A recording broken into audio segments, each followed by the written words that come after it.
mungkin dirasakan oleh Bapak dan Ibu saat tindakan? Ibu Afisa. Sakit. Kalau sakit itu mungkin pasti ya Pak ya, karena pada saat tindakan kita akan melakukan pembiusan lokal, menyuntikkan obat di bawah kulit, itu mungkin pada pasien ada yang merasa sakit. Yang kedua, nyeri dada. Nyeri dada itu terutama pada pasien dengan serangan jantung yang aliran darah koronernya tadi tersumbat. Ketika aliran darah tadi tersumbat, setelah dibuka itu akan terasa nyeri seperti saat serangan dari awal. Tapi itu wajar, karena ibaratnya seperti saat kita kesemutan atau keponcong di curang. Ketika kita kesemutan, kan tangan kita sakit tuh. Ketika kita lepaskan yang menyebabkan kesemutan tuh pertama sakit lagi. Nah, sama aja dibalik itu di otot jantung gitu.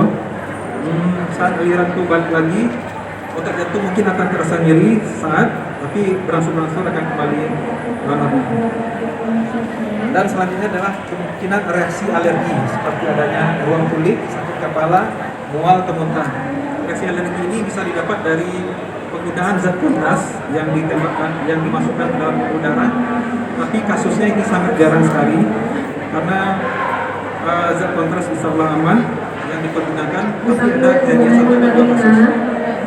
Tapi sebenarnya Bapak dan Ibu semua jangan khawatir, karena untuk reaksi alergi ini biasanya akan dikaji pada saat Bapak dan Ibu masuk sebelum apakah ada alergi terhadap obat-obatan dan makanan semua. Selanjutnya, apa yang setelah menjalani tindakan, apa yang dihadapi setelah tindakan? Secara umum, Bapak dan Ibu semua akan dirawat di ruang rawat inap, mungkin di ruangan ICU atau di bangsal jantung atau di ruangan intensif. Yang dilakukan adalah pemantauan terhadap tanda-tanda vital setiap 15 menit selama 1 jam pertama, atau setiap 30 menit dalam 2 jam kedua, dan setiap 1 jam selama 2 jam, setiap 4 jam sampai kondisi Bapak dan Ibu stabil. Bapak dan Ibu diperbolehkan untuk makan dan minum jika tidak ada kontraindikasi. Maksud kontraindikasi di sini adalah dalam tindakan kita di kateterisasi ada juga menggunakan anestesi yang bersifat umum. Artinya Bapak dan Ibu dilukan, Bapak dan Ibu tidak sadar, itu setelah bangun, Bapak dan Ibu memang tidak boleh makan dan minum dulu untuk menunggu habis sirkulasi dari obat anestesi itu. Tapi secara umum kalau untuk tindakan pemasangan cincin atau stent tadi, Bapak dan Ibu dibolehkan untuk makan dan minum setelah tindakan, dan makan dianjurkan untuk minum air putih yang tadi. Selanjutnya Bapak dan Ibu dimonitor apakah ada keluhan dari reaksi alergi tadi, dan juga akan diobservasi keseimbangan cairannya. Bapak dan Ibu akan dipasangi kateter selang tipis sebelum tindakan. Itu gunanya untuk melihat keseimbangan cairan setelah tindakan, berapa cairan yang keluar, urin yang keluar, dan kita juga ingin lihat berapa cairan yang masuk agar seimbang. Selanjutnya adalah Bapak dan Ibu akan dimonitor apakah ada tanda-tanda gangguan sirkulasi keperikan, karena kita membuat akses dari arteri atau pembuluh darah yang menuju ke bagian bawah. Itu Bapak dan Ibu akan dipantau apakah misalnya pada pergelangan tangan itu keluhannya pasien itu kesemutan pada wujud jari.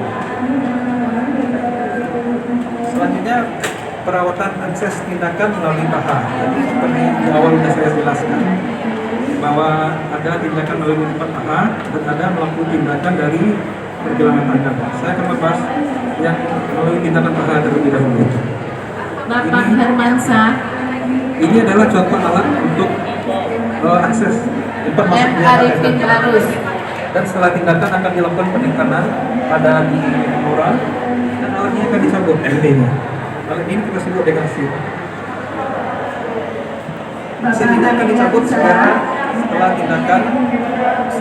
Jika Bapak misalnya angiografi saja untuk melihat kemudahan saja, SIR tadi akan langsung dicabut. Namun jika Bapak dan Ibu melakukan tindakan pemasangan cincin, SIR itu akan dicabut setelah 6 jam setelah pemberian paparin pertama.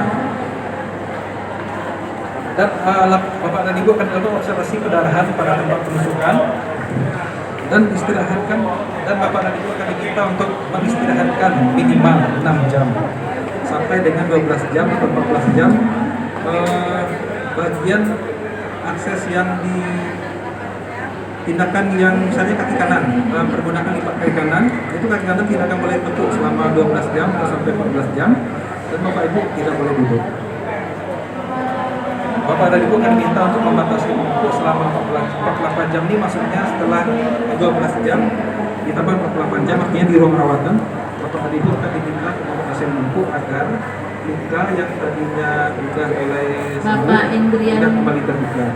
Dan dianjurkan untuk setiap kali batuk dan bersin Fatimah untuk S. menekan dengan lembut. Ada yang tusukan